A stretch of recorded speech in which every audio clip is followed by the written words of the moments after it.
자, 전산회계 1급 제119의 이론 문제는 여러분들하고 15문제 다 같이 풀어봤죠? 자, 이번 시간에는 그냥 실무 파트, 실무 시험 봤던 것들을 여러분들하고 같이 한번 풀어보도록 하겠습니다. 요거 내리면은 실무 시험 나와 있죠? 119에 있는 프로그램 여러분이 실행시키셔야 되죠? 홈페이지에서 다운받으셨던 그 기출문제 여기 수업용 데이터에 보시게 되면은 1교시, 2교시, 3교시 나와 있죠. 설치 안내를 보시게 되면 여기에 그 임시 수험 번호하고 그다음에 감독관 확인 번호가 나와 있을 테니까 그거 설치하면 되고 전산회계 1급인 경우에 여기 3교시에 눌러보시게 되면 3교시 특수 요 프로그램을 실행시키시면 돼요. 그러면은 임시 수험번호 입력하라고 나오는데 임시 수험번호는 제가 여기 써놨거든요. 회계 1급인 경우에 2111 총 8자리예요. 그다음에 1112 그다음에 감독관 확인 번호는 7915 이렇게 입력하시고 프로그램을 실행시키시게 되면은 다음과 같은 화면이 나오겠죠. 이렇게 자, 이런 화면이 나오고요. 이 화면에서 회사는 이제 하나전자라고 되어 있고요.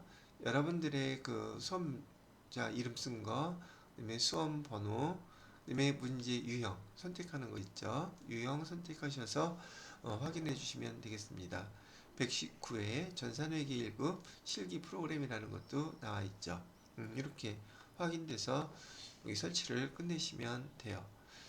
자, 근데 화면이 지금 이게 나누어서 하려면은 좀 작아 보이죠? 문제하고 프로그램하고 같이 하면 좀 복잡할 것 같아서 제가 문제 설명해 드리다가 중간중간 가리고 그렇게 해도 여러분은 별도로 시험지 보시면서 문제 따라서 하시면 될 것 같아요. 그죠? 자, 실무시험 하나전자라고 되어 있고요. 전자제품을 제조업이네요. 제조업이라는 거, 중소기업이라는 거. 어떤 제품을 만들고 제조업이라는 거, 중소기업, 법인이라는 것만 한번 확인하고 넘어가시면 될 것 같아요. 자, 우리는 저 제조업이라는 전제 조건 하에서 시험 문제를 푸시는 거고요. 문제 1번부터 보시게 되면 문제 1번은 다음 기초정보관리 및 정기분 재무제표에 대한 자료라고 나와 있고요. 여기 기초정보관리 문제는 여기 기초정보관리와 정기분 재무제표 여기에 해당되는 문제가 나와 있습니다라는 걸 설명해 주고 있어요. 문제 1번의 첫 번째 거는 거래처 등록을 해달라고 하네요. 거래처를 등록해 주세요. 단 아래에 제시되는 사항만 입력할 것, 주어진 것만 입력하라는 뜻이에요. 특히나 여기 사업장 주소인 경우에 우편번호 입력을 생략한다라고 되어 있죠. 우편번호까지 입력하려면 조회해서 입력을 해야 되는데 시험 볼 때 상황이 인터넷이 어떻게 될지 몰라서 얘는 생략하라고 하면은 이 주소는 그대로 여러분이 키보드로 타이핑해서 입력하면 된다는 얘기예요. 자, 그럼 이 사항을 그대로 다 입력을 한번 해보도록 할게요. 자, 그러면 거래처 등록이라고 했으니까 거래처 클릭해 주시고요. 자, 화면 떴죠. 그 다음에 거래처 코드 번호 맨 밑에다가 03333 이렇게 입력해 주시면 되고요. 그 다음에 거래처는 승우공구라고 되어 있죠. 승우공구 그 다음에 여기 동시 유형은 동시라고 했고요. 사업자 등록번호는 25311 36845 이렇게 입력했고요. 그 다음에 대표자명은 김승우. 그 다음에 업태 종목 나와있죠. 업태는 제조라고 되어 있고요. 그 다음에 종목은 공구. 자, 주소는 그냥 입력해 주라 그랬죠. 대구 광역시 서구 국채보상로 50길 됐죠? 맨 밑에다가 가로하시고 평리동 자, 이렇게 하게 되면 주어진 자료 다 입력했고요. 그 다음에 거래처에 대한 자료 다 반영이 됐습니다. 자, 이렇게 해서 첫 번째 거, 이 거래처 등록에 대한 거 주어진 자료대로 한번 쭉 다 입력을 했습니다. 점수가 3점이네요. 그 다음에 2번 문제를 보게 되면 다음 자료를 이용하여 계정 과목 및 적요 등록을 해달라고 되어 있어요. 현금 적요와 그다음에 대체 적요 입력해달라고 하네요. 코드 번호는 195번이라고 되어 있고요. 계정 과목은 설치 장비라고 되어 있어요. 자, 요것도 계정 과목 및 적요 등록 클릭해서 열어보시고요.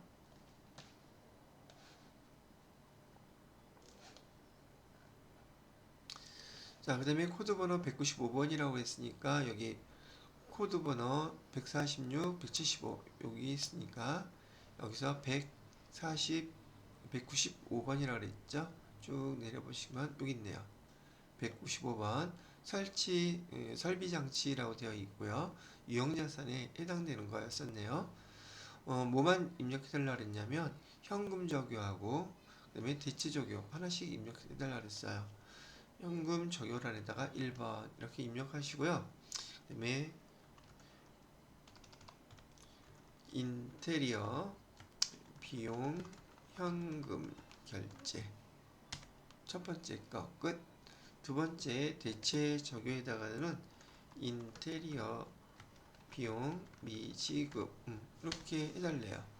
이렇게 입력하는 동시에 여러분께서 요구했던 두 번째 자료 현금 적요 대체 적요 입력했죠? 얘도 3점이라고 하네요. 자, 세 번째는요. 정기분 손익계산서를 검토한 결과 다음과 같은 오류를 발견했대요. 오류사항과 관련된 정기분 원가명세서 및 전기분 손익계산서 수정하고 삭제하시오 라고 되어 있는데, 자, 요 내용에 대해서는 보통 이 4점짜리 문제인 이 문제는 재무상태표와 그 다음에 손익계산서, 그 다음에 제조원가 명세서, 그 다음에 이익잉여금 처분계산서 네 가지가 어떻게 반영돼서 그 다음에 어떤 식으로 옮겨지는지 그 문제를 알고 있는지를 물어보는 문제란 말이죠. 자, 그래서 일단은 문제 주어진 거 풀어놓고 여러분들한테 어떻게 얘를 갖다 반영하는 건지를 설명해 드리도록 할게요. 자, 그러면 여기 공장 건물에 대한 보험료 500만 원이 판관비 보험료로 반영되어 있대요. 자, 그러면 이걸 우선 판관비에 반영되어 있는 보험료 500만 원을 반영을 해 볼게요. 수정을 한다는 뜻이에요. 그럼 정기분 손익계산서를 클릭하셔서요. 화면을 보시게 되면은 여기 그 보험료라는 요 계정 500만 원 있죠. 이 500만 원 계정이 여기 게 아니라 공장에서 발생한 보험료란 뜻이에요. 그럼 얘는 금액으로 0이라고 이렇게 입력을 해야 되겠죠. 보험료 비용이 0으로 바뀌게 되면 여기 당기순이익 이 금액에서 500만 원이 빠지게 된 당기순이익이 500만 원이 증가되겠죠. 반영이 되게 되면 비용이 감소하니까 이익은 증가한단 말이에요. 이것도 잘 받으세요. 이따가 설명할 때 얘기해 드릴 테니까요. 이게 0으로 하게 되면 당기순이익이 2,500으로 이렇게 바뀌었죠. 요 바뀐 거 잘 받으시고요. 자, 그 다음에 제조원가 명세서, 원가 명세서를 클릭하셔서요. 여기 제조원가 정기분과 보험료라는 계정이 여기 현재 없어요. 그럼 F2 눌러서 보험료 조회를 하신 다음에 확인. 그리고 여기다가 500만 원을 반영해 달라는 얘기예요. 그러면 여기 제조원가 명세서에 500만 원을 반영하게 되면 여기 지금 단기 제품 제조원가라고 되어 있죠. 이 비용이 지금 500만 원이 더 증가하게 될 거예요. 그리고 좀 이따가 설명해 드릴 설명에서 이 단기 제품 제조원가 금액을 바꿈으로 인해서 어떻게 반영되는지를 보셔야 한다는 얘기죠. 그래서 엔터 치면은 단기 제품 제조원가가 1억 925만 원으로 바뀌었어요. 이 금액이 어디로 가느냐면요. 여기 화면에서 손익계산서에 보시게 되면 여기 단기 제품 제조원가라고 매출원가라고 되어 있죠. 매출원가를 클릭해 보시게 되면 바로 여기 반영되는 거예요. 근데 얘는 자동으로 반영되지가 않는단 말이죠. 그래서 단기 제품 제조원가에서 반영되어 있던 1억 925만 원으로 여러분이 직접 얘를 수정해 주실 수 있어야 돼요. 그래서 얘를 1억 925만 원 이렇게 탭을 띵 치게 되면은 매출원가의 비용이 증가했기 때문에 여기 당기순이익은 아까처럼 2,011만 5천 원으로 다시 원위치가 된단 말이죠. 이렇게. 그죠? 그럼 얘는 비용이 판관비이냐 제조 원가의 비용이냐에 따라서 그렇게 반영해주고 당기순이익은 변한 게 지금 현재 없는 게 되는 거죠. 주거니 받거니 했으니까요. 그래서 제조원가 명세서에서 매출원가에 반영되는 이 금액을 여러분이 수정할 줄 아는지 물어보는 문제였었고요. 이렇게 당기순이익이 지금은 현재로서는 변동된 게 없고 이 문제는 이걸로 끝났어요. 그런데 이 당기순이익이 그 다음에 어디로 가게 되느냐 하면은요. 여기 잉여구분 처분계산서라고 되어 있죠. 여기로 가보시게 되면은 여기 잉여금 처분계산서에 당기순이익 이 금액하고 반드시 일치를 해야 돼요. 그런데 지금 손익계산서에서 그 당기순이익 금액이 똑같이 됐었기 때문에 별도로 손댈 필요는 없다는 거죠. 그죠? 그래서 손익계산서에서 이 당기순이익이 여기 정기분 잉여금 처분계산서로 이렇게 반영된다는 거 알고 계셔야지 되고요. 그 다음에 이 당기순이익과 여기 정기분 미처분 이익 잉여금 이 두 금액이 합쳐져서 우리는 뭐라고 부르느냐 하면 여기 미처분 이익 잉여금이라고 부르는 거예요.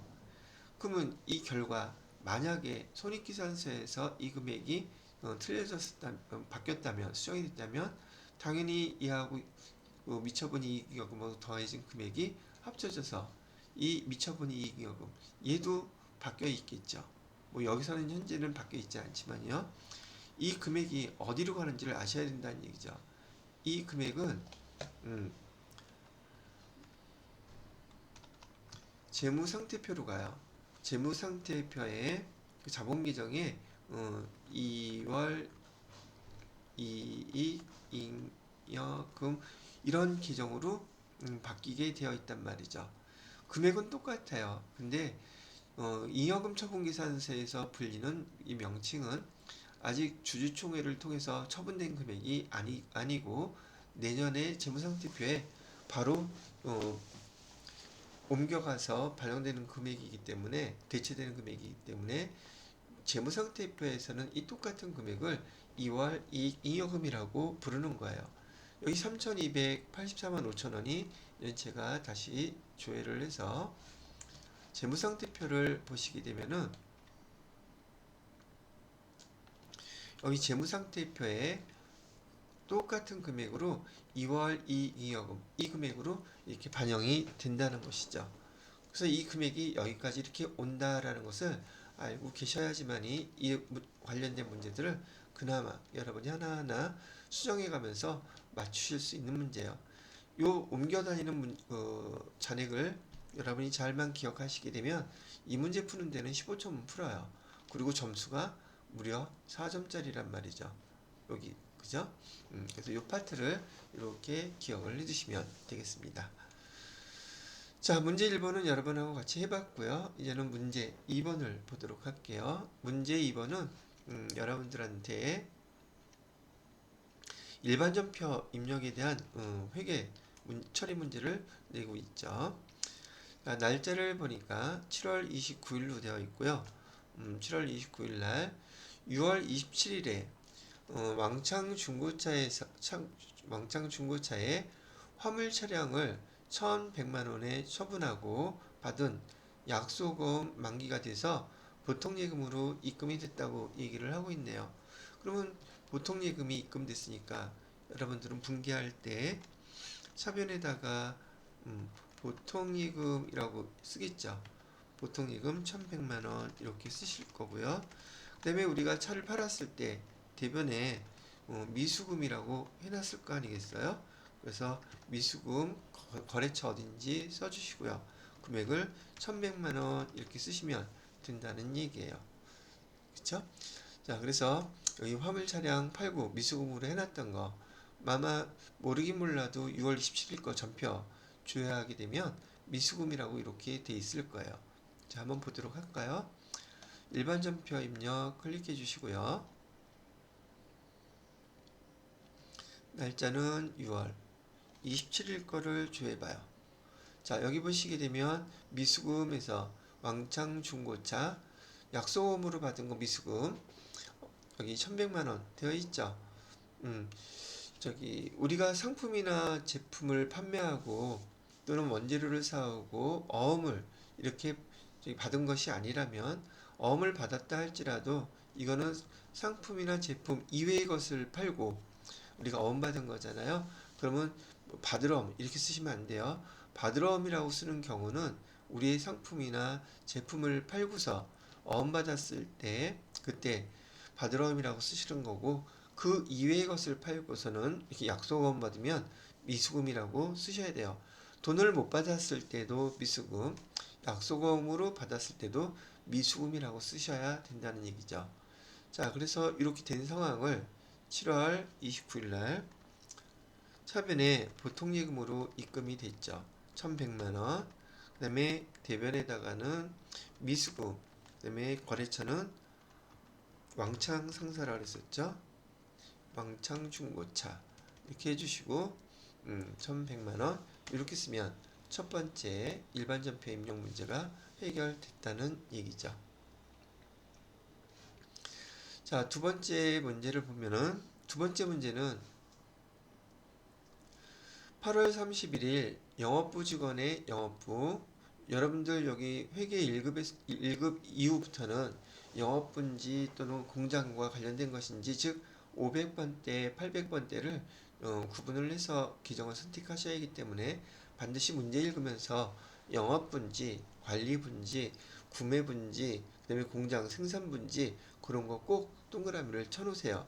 문제 읽다가 헷갈릴 수 있으니까요. 직원 차량의 할부금 청구액 68만 5천 원이 아래와 같이 청구되어 보통 예금에서 지출되었다고 얘기하고 있네요. 단 당초 할부금은 반스 캐피탈의 장기 차입금으로 회계 처리를 했다고 얘기를 하네요. 그 중에서 할부 원금은 63만 원, 그다음에 이자는 5만 5만 5천 원이라고 얘기를 하고 있죠. 그럼 보통 예금에서 얘를 지급했다고 하니까 뭐 확실한 건 대변에 보통 예금 우량액수는 68만 5천 원 지급이 됐다는 건 확실한 것이고요. 그 다음에 이제 차변의 거 정리해 주셔야죠. 차변의 것은 여기 할부 원금에 대해서는 장기 차입금으로 했다 그랬어요. 장기 차입금을 일부 갚는 행위죠. 그러면 여기다가 거래처 어디 반스캐피탈이라고 거래처 입력해 주시고 금액은 63만원 이렇게. 그 다음에 나머지 이자라고 했던 것은 우리한테는 이자 비용이 되겠죠. 이자 비용으로 5만 5천원 이렇게 입력해 달라는 문제예요. 되시겠죠? 자, 그러면 날짜는 8월 31일자로 똑같이 입력을 해볼게요. 8월 31일 날짜로 대변부터 할게요. 이게 확실한 거니까. 보통 예금 해각서는 68만 5천원. 차변에다가는 장기 차입금, 그 다음에 거래처는 반스 캐피탈에서 63만원이 원금 갚는 거고요.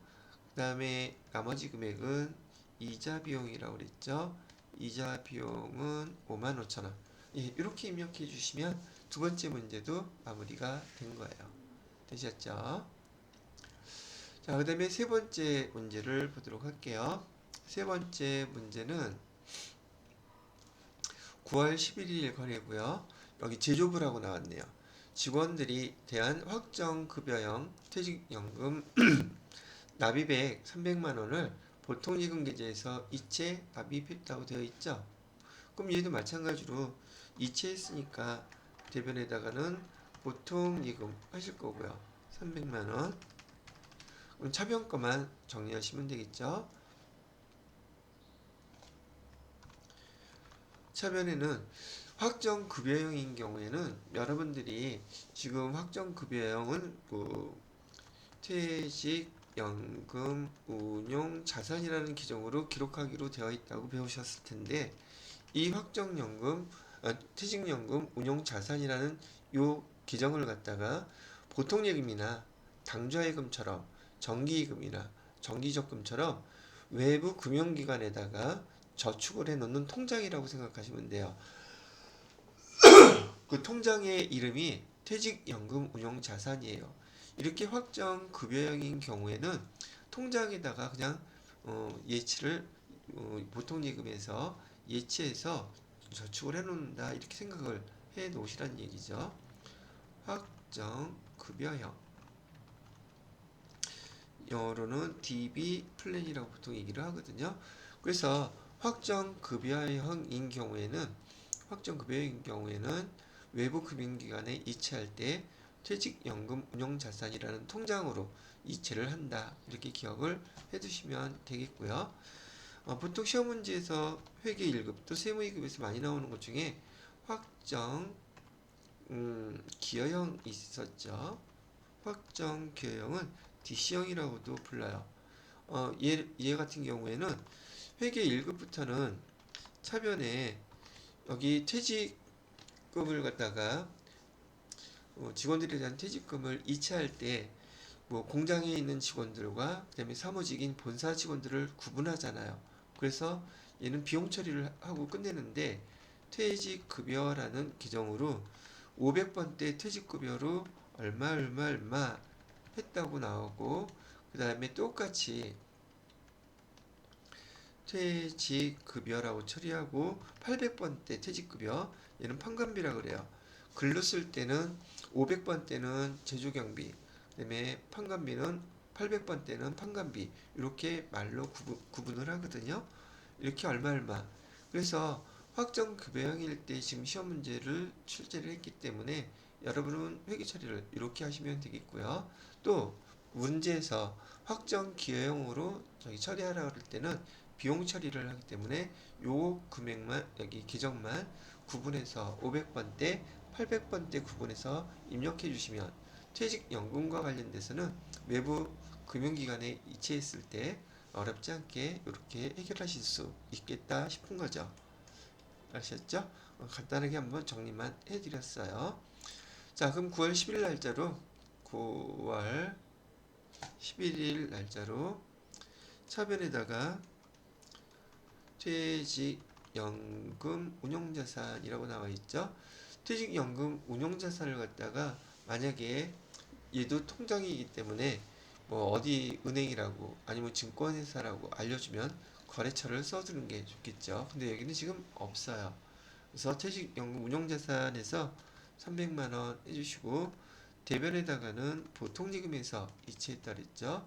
300만원 이렇게 기입을 해주시면 입력을 하면 된다는 얘기예요. 됐죠? 자, 그 다음에 4번 문제를 볼까요? 4번 문제는 10월 1일 날 기현의 외상매입금 500만원에 대해서 당좌수표 발행해서 결제를 했대요.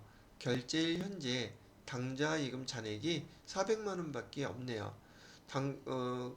그러면은 초과액은 당좌 차월 기정 사용하세요 그러는데, 당좌 차월이라는 기정은요, 당좌 예금 계좌에서 돈이 모자랄 때, 당좌 예금 계좌에서 돈이 모자르게 되면 그 은행과 계약 관계를 설정해서 담보를 제공하고 일정한 금액에 대해서는 은행에서 먼저 이렇게 금액을 지급해 달라는 당좌 차월 계약을 맺어야지 돼요. 그럼 돼 있다는 상태거든요. 그래서 그렇게 당좌 차월 계약이 되어 있다면 얘는 분기를 이렇게 처리해 주면 돼요. 차변에 외상 매입금을 지금 갚는 거잖아요. 그래서 외상 매입금이라고 해주시고 거래처 띵띵 기현 입력해 주시면 되겠고요. 금액은 500만 원 이렇게. 그다음에 대변에다가는 당좌 예금 잔액이 400만 원이었고 당좌 수표 발행했으니까 당좌 예금에서 빠져나가겠죠. 당좌 예금 남아있는 금액은 400만 원 먼저 다 없애 주시고요. 나머지 금액은 그 돈이 모자라더라도 그 당좌 차월 계약에 의해서 금융기관에서 먼저 지급을 해줘요. 그러면 결과론적으로 우리는 그것을 빌리는 거잖아요. 얘를 뭐라고 부르냐면 당좌 차월 계정 사용하라고 했으니까 이렇게 100만 원 기입을 해 달라는 게 요 4번의 문제였었어요. 근데 알아두셔야 될 것은 이 당좌 차월 계약은요. 장기가 아니라 대부분은 단기로 빌리는 과정이기 때문에 얘가 만약에 12월 31일 날까지도 당좌 차월 계약에 그 금액이 남아있다 그러면 반드시 결산할 때에는 이 당좌 차월로 되어 있는 계정을 단기 차입금 계정으로 계정을 대체 바꿔주셔야 돼요. 참고로 그렇게 알아두시면 된다는 얘기죠. 그럼 회사에서 왜 이런 당좌 차월 계약을 맺게 되느냐 하면 당좌 수표를 발행하고 그 다음에 그 잔액이 모자라서 돈이 모자라서 지급을 못하게 되면 그 은행은 그 당좌 수표를 가져온 사람한테 지급 거절을 하게 되겠죠. 왜냐하면 당좌 수표를 발행한 회사에서 그 당좌예금 잔고가 모자르기 때문에 지급을 할 수 없습니다. 이렇게 얘기를 할 거란 말이죠. 이렇게 은행에서 어음을 가져갔거나 당좌 수표를 가져갔는데 지급 거절 상태가 벌어지는 것을 갖다가 우리는 얘를 부도라고 불러요. 그럼 얘를 1차 부도라고 부르는데 만약에 얘가 지금처럼 당좌 수표일 경우 당좌 수표율가가 부도나게 되면 얘는 그 대표자가 형사처벌을 받아요. 아주 형벌이 무겁다는 얘기죠. 왜냐하면 당좌 수표는 신용증권이에요. 그래서 신용증권을 종이 쪼가리 믿고서 그 당좌 수표를 발행할 수 있게끔 해줬는데 그거를 어긴 거잖아요. 그래서 형사처벌 대상이 되고요. 약속어음 같은 경우 어음이죠. 약속 어음이 부도가 났다면 얘는 민사처벌이에요. 구속되지는 않는다는 얘기죠. 그래서 이 처벌형이 높기 때문에 은행에서 회사에서는 이런 리스크를 좀 덜기 위해서 혹시라도 모를 상황을 대비해서 돈이 모자랄 때 은행에서 먼저 그 돈을 지급해 주세요라고 하고 이렇게 당좌 처월 계약을 맺는 경우가 많이 있다는 얘기죠. 참고로 일반적인 분들은 이런 내용들을 잘 모르시니까 우리 회계를 배우는 사람들은 최소한 이 정도 실무 업무에서 이렇게 된다는 것 정도는 알아두시는 게 배경 지식으로 좋으실 것 같아서 문제에서 같이 설명을 해 드립니다. 자, 일단은 이렇게 해서 입력을 해 보도록 할게요. 여기서 요구하는 분기사항은 빨간색으로 되어 있는 거, 요 상황이에요. 자, 날짜는 10월 1일로 입력하면 되겠죠. 날짜는 10월 1일로 해주시고요. 차변에다가는 외상미금을 지금 갚는 거예요. 어디 거? 기업 거요. 그 금액은 500만 원이라고 했고요. 그 다음에 대변에다가는 당좌예금에서 빠져나갈 거라 그랬어요. 400만 원이 먼저 나갈 거고요. 그 다음에 나머지 금액에 대해서는 당좌 차월 여기 쓰라 그랬었죠. 당좌 차월 이렇게 해서 금액 100만 원 이렇게만 분개해 주시면 되는 거였었어요. 자, 그 다음에 아까 1차 부도로 하는데 1차 부도는요 망하는 게 아니라 지급 거절된 상태를 부도라고 부르고요. 영업시간 내에 그 돈 당좌예금 계좌에다가 다시 입금을 시켜 놓으면 별일 없이 또 돌아가요. 그런데 물론 경고성은 있죠. 금융기관으로부터 경고받아요. 근데 만약에 영업시간이 끝날 때까지 당좌예금 통장에 모자라는 금액을 입금시키지 못하면 그거를 2차 부도라고 불러요. 2차 부도가 나게 되면 그 회사에서 거래하는 모든 금융기관 거래가 다 올 스톱돼요. 저기 정지가 돼 버린단 말이죠. 그러면 그거 해결하려면 아주 복잡해지겠죠. 참고로 그렇게 알아주세요. 뭐 저 같은 경우야 이런 실무 업무 경험에서 벌써 20여 년 동안을 넘게 했기 때문에 이런 상태가 벌어지는 거 금방 알고, 여러분이 또 회사에 가서 이런 상태가 이런 거구나라는 걸 알려드리기 위해서 배경 지식으로 설명을 해드린 거랍니다. 물론 시험 문제는 안 나와요. 자, 그 다음에 5번 문제를 보도록 할게요. 5번 문제는 무엇을 설명해 놨을까? 날짜는 11월 31일이고요. 제조부 김세로 과장의 11월분 임금을 보통 제조업, 공장에 계시는 분들의 월급은 임금이라고 부르고 본사의 그 직원들의 월급은 급여라고 기록한다는 거, 임금과 급여 규정이 다르다는 거 알고 계셔야 되겠죠. 보통예금 계좌에서 이체하여 지급하였다. 단 공제 합계 금액은 하나의 계정 과목으로 처리한다. 이거 예수금으로 처리하라는 말을 이렇게 해놓은 거예요. 그러면 우리가 급여 명세서를 이렇게 보게 되면 우리가 여기서 알아야 될 정보, 금액, 계정 딱 세 개밖에 없어요. 여기 급여 합계액이라고 되어 있죠. 이 급여 합계액, 그 다음에 공제 합계액, 그 다음에 총 지급액, 차인 지급액이라고 부르죠. 차인 지급액이라는 것은 급여에서 공제 합계액 빼고 나머지 금액을 의미하는 거예요. 그럼 회계 처리할 때 우리는 이 급여 명세서를 보게 되면 아주 간단하게 처리할 수 있단 말이죠. 자, 여기는 지금 제조부라고 그랬으니까 임금이라는 기종으로 사용하셔야 돼요. 급여라고 사용하시면 안 돼요. 임금 320만원 이렇게 해주시고요. 그 다음에 대변에다가는 공제 합계액 다 회사에서 여기 그 김세로 과장의 월급 중에서 일부를 떼어놓은 거잖아요. 그걸 우리는 뭐라고 기록한다? 예수금. 예수금의 성격은요, 다음 달에 4대 보험료와 지방소득세, 소득세, 세금을 다 납부해야 되기 때문에 예수금으로 띄워놓은 이 금액은 다음 달 10일까지죠. 10일날 다 저기 반제 처리할 것이기 때문에 예수금 잔액은 1원도 남으면 안 돼요. 반드시 그 금액이 다 소멸돼야지 되는, 감소돼야 되는데 회사들에서 보면은 이 예수금 잔액들이 자꾸만 남는단 말이죠. 그럼 직원들의 돈 뭔가를 잘못 빼놨다는 뜻이에요. 그렇다는 뜻이라는 것만 알아두시면 되겠고요.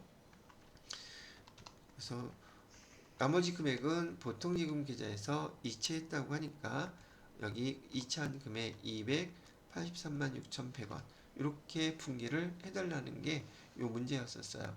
만약에 제조부가 아니라 관리부였다면, 본사였다면 임금이 아니라 급여로만 바꿔주시면 돼요. 아시겠죠? 자, 그럼 이렇게 해당되는 분기를 11월 30일자로 입력을 해보도록 하겠습니다.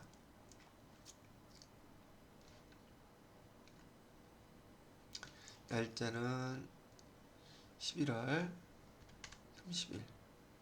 차변에다가는 계정 임금 하면 되겠죠? 500번대로 금액은 320만원. 그다음에 대변에다가는 예수금이라 그랬죠? 예수금은 얼마였었냐면 36만 3,900원. 그 다음에 나머지 금액은 보통예금 계좌에서 이체했다 그랬죠? 이체 금액 이렇게. 자, 그런데 여기 F2 눌러서요. 여기 임금이라고 우리가 기정을 썼는데 급여라고, 여기 급여라고도 한번 조회를 해볼게요. 급여라고 써있는데 500번대 급여가 여기 없죠. 500번대 급여가 지금 없어요. 알아서 잘 빼놓은 거죠. 만약에 500번대 급여가 있었다면, 그리고 임금 조회했는데 임금이 없고 급여가 500번대로 있었다 그러면은 그거 쓰셔도 돼요. 근데 여기는 아예 문제에서 없게끔 했으니까 됐습니다.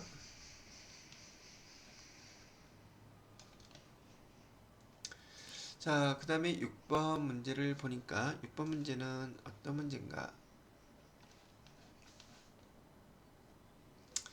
날짜는 12월 15일 날 벌어진 일이고요. 2025년도에 대손이 확정되어 대손 충당금과 상계 처리한 카시오 기계의 미수금 110만 원이 보통예금 계좌에 입금된 것을 확인했다고 얘기를 하고 있네요. 그러면 부가가치세법상 대손세액은 고려하지 말고 이 금액 대손이 확정돼서 대손 충당금과 상계 처리한 금액이 이렇게 입금이 됐을 때 그때 회계 처리는 어떻게 해야 되겠습니까? 물어보는 거잖아요. 그죠? 자, 그래서 날짜를 보게 되면 우선 보통예금으로 돈 들어왔다면서요. 그죠? 차변에 보통예금 해서 110만원 이렇게 처리해 주시면 되고요. 그 다음에 대변에다가는 지금 2025년도 같은 해죠. 같은 해에 지금 대손이 확정되어서 대손 충당금으로 여기 회계 처리를 했기 때문에 대손 충당금을 다시 사용할 수 있게끔 대손 충당금 금액으로 110만 원을 도로 살려내 줘야 된단 말이죠. 이렇게 이해가 됐죠? 근데 얘는 지금 미수금에 대한 대손 충당금이니까 여러분이 그 109번 외상 매출금에 대한 대손 충당금과는 구분을 해야지 돼요. 그럼 여기서 요거 하나 설명을 해놓고 넘어가야겠는데 같은 해에 대손 처리했던 것을 같은 해에 다시 돈을 받게 되는 이런 시험 문제는 좀 잘 나오지 않았던 스타일이었었는데 여기 문제 두 개를 갖다 복습도 할 겸 같이 설명을 해 드려 볼게요. 자,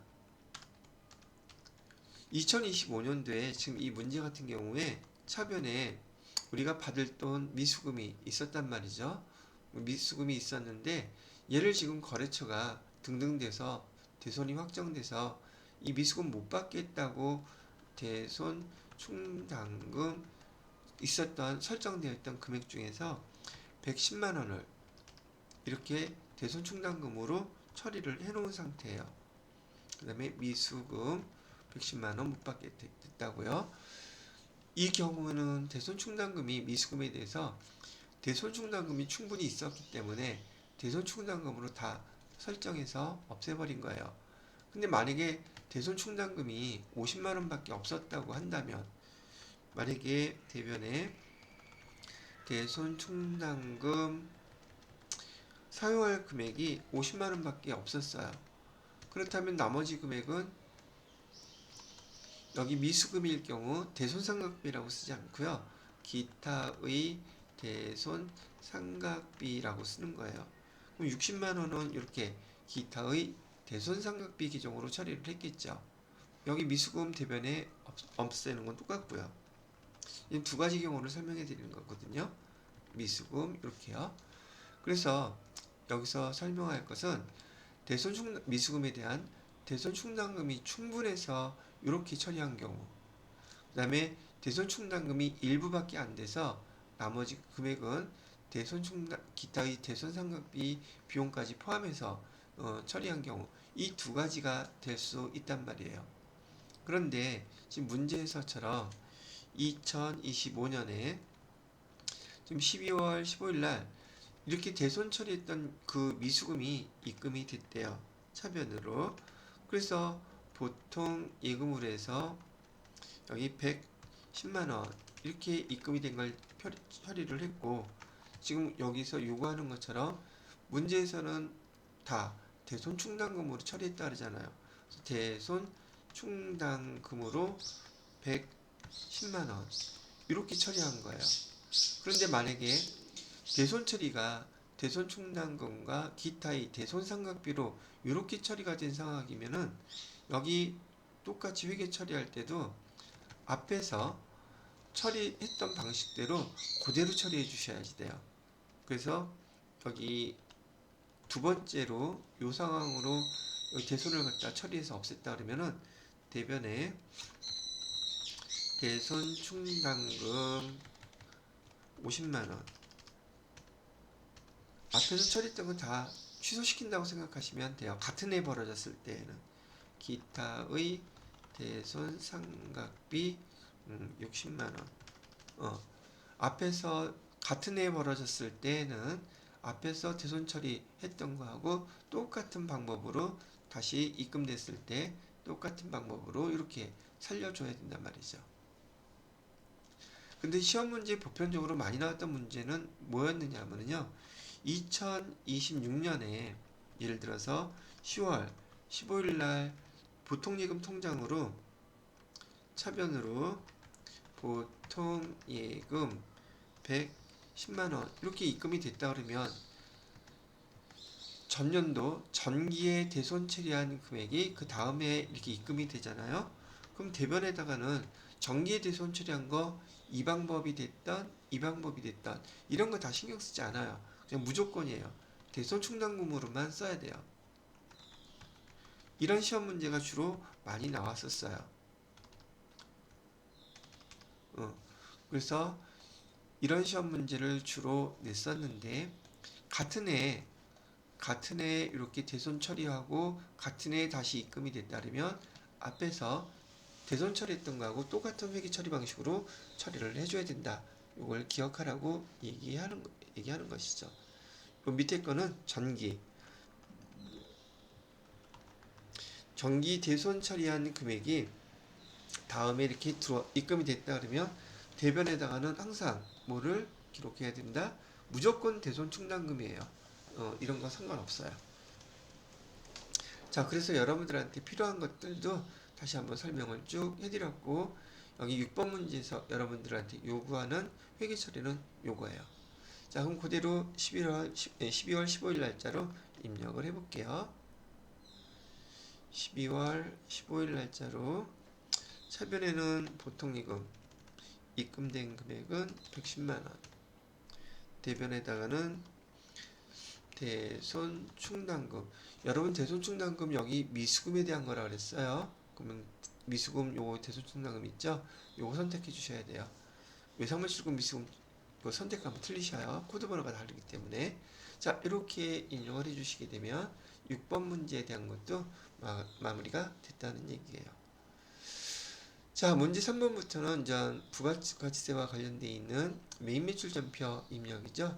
여기서 잠깐 여기 스톱 시켜놓고요. 바로 이어서 3번부터 또 설명을 같이 해드려 보도록 하겠습니다.